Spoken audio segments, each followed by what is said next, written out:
and welcome to a quick Dead by Daylight video. We just got word of a map gameplay survey from BHVR, and I figured I'd go through and give you my thoughts on it as I went through and filled out the survey. Map reworks and redesigns are extremely important and very much needed in the game. So let's take a look at what they're asking, and I'm going to give you my opinion as I fill it out, because they really need some critical feedback on this issue. This is one of the things that's most important. If the map is too big, if there's too many infinites, if there's too many palettes, if there's too many anything, it's going to affect everything else in the game. So we're going to go ahead and start the survey, and I'll talk with you as I go along. So let's see here. Okay, Dead by Daylight maps are procedurally generated. This means that elements of the map will be placed randomly within a set map outline. For example, certain structural elements, as in obstacles, will have different relative placements in each game. Okay, so question 1, were you previously aware that map structure, not just the generator, hook, palette, etc. placements, is randomized between games? Yes. If you guys don't know, they use tiles that are placed in the same kind of order themselves for each map, but each tile, everything on it, can be randomly generated. That's hallways, pallets, TL walls, jungle gyms, stuff like that. So yeah, I was aware of that. Let's go ahead and click next. How important is the randomized nature of the map structure to your gameplay? Now this is a personal preference question. And for me, it is not at all. I don't care about... I would rather know what the map is like as both survivor and killer. I would rather flat out know. I don't care about the whole, like... In fact, the randomness of it can be extremely frustrating for survivors or killers. Because for killers, you can have, like, an absolutely terrible randomized map where it's just palette after palette after palette, and they're all safe and everything like that. For survivors, it can be, you know, very rarely, but still, it can be, you know, there's absolutely nothing in this giant corner of the map, and you're just basically having to run through a quarter of the map just to get to somewhere safe, and by that time the killer's caught up and downed you. So, randomized, not at all. I want a fair, evenly distributed map that I can know ahead of time where I should go, where I should avoid, stuff like that.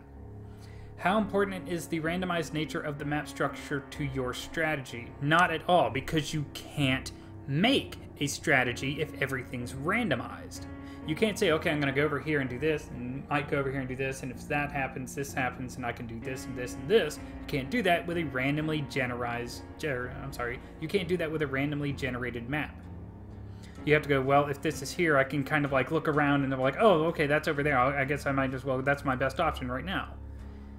There's no strategy to a random map generation. There's just zero.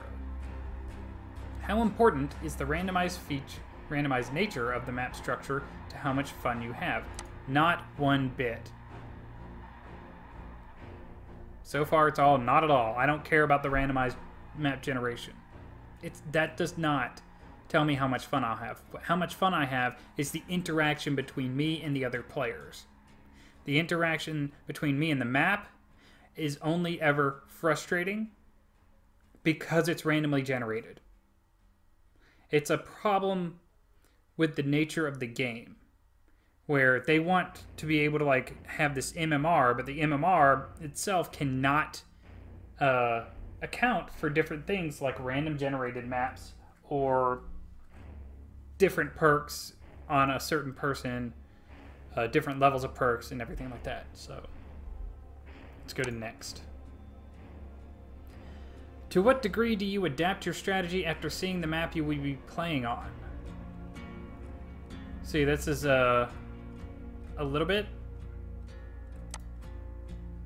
or somewhat. It's between I'll give them the best, somewhat. Because if I know, as a survivor, if I know a map has an infinite, I know exactly where I'm running to. That I'm going to go for that infinite just to make sure that unless the killer's stupid, he's not going to chase me through an infinite. So, after seeing the map I'm on, yes, it can somewhat change my strategy. not the random map generation itself. How important is the visual aesthetics of each map? Now this is, once again, a very personal question for me. Very much is it important to me, because a map's aesthetics can put you in the mood for a horror survival experience or take you completely out of it. Like, say, a giant fucking cornfield with really nothing around it. Ooh, a cornfield, spooky. No, it's not. It's literally just a cornfield with a house right there and a couple of jungle gyms around it. That's not spooky. That gives me nothing to really appreciate. The new Larry's map, that thing, they blew off the fucking hinges with the design. It was amazing what they did with that design. Every little nuance, every little crack in the tiles, the windows, the shutters actually bounce and like make noise. You can hear wind and snow and stuff like that coming from the windows. That is what they should aspire to. Any of the Coldwind Farm maps is the complete opposite of that. Honestly, most of the Junkyard maps, they're pretty underwhelming as well. It's like, oh, you got cars stacked and stuff like that, but nothing's happening. You know, there's no interaction, there's nothing, you know, there's no, like, car doors kind of, like, swinging back and forth or falling off the hinges or anything like that. It's just dull and lifeless, just like the Red Forest. Let's keep going. How important is it that each of the following have a randomized placement each game? The map layout, not at all for me. Generators, okay, the generators, very much so. The generators, if you have a standardized map, knowing where and how to get around the map is important. Knowing where the generators are, however, that should be part of the game, finding the generators. The hooks, you know what? If I'm thinking just this placement here, you should know where the hooks are as a survivor to try and avoid them or make it take as long as possible to, okay, I'm going to run over to this area, so that if I get down here, it's going to take them longer to get me to this hook. So, the randomized hook replacement, not at all. Not at all. Pallets. How important is it that, no, not at all. Same thing with the hooks. The survivor should know where to go for a pallet. So, killer should know which pallet they're going to go to that's either safe, unsafe, no brain pallets, which I don't think should be in the game, but you know, stuff like that. Totems. Totem placement is very, as you'll see, I'm very extreme on very few things are actually in the middle here. The chest will probably. Totem placement randomized, it's extremely important, but where those random places can be is also extremely important. Having them just sit out in the middle of fucking nowhere, right beside a key generator point, is bullshit. Totems should be nowhere near generators. Or if they are, tucked in such a small spot that unless the survivor purposely goes into this thing and runs around inside of it to find the totem, they shouldn't be able to be seen just by running around. Each one should be tucked into a little nook or cranny or something like that that cannot be seen normally while running around. Chests. Chests I'm not really sure about. Chests are just kind of bonuses that you can get. I would say it's good to have them somewhat randomized. You can kind of guess, like, okay, they're usually in one of these X places. So if I go to one of these X places, I should possibly have a chance of finding a chest. The hatch. I hate the hatch to begin with. The hatch is absolute crap. It should just be... Honestly, the hatch should not be in the game. It shouldn't be in the game. You either open the doors or you don't.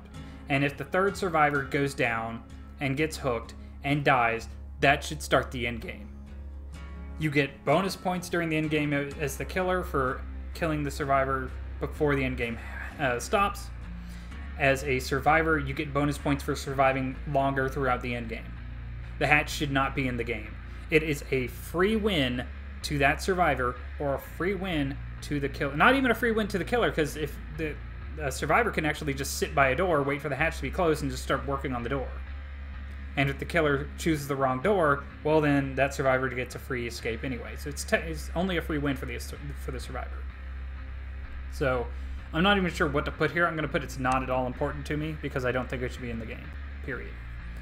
The randomized placements of exit gates, not important at all. Honestly, the fairest thing in the world should be that the exit gates are on complete opposite sides of the map, because the killer can choose one, and he has the speed to try and check the other. He should not. They should not be able to be anywhere like on the same side of the map where you can literally just look left and right to see if anybody's on the thing, if anyone's on the switch. It shouldn't be like that. It should be on the opposite sides of the map. You should know exactly where they are each time. Okay, the exit gates are here and here. So let's keep going. Next.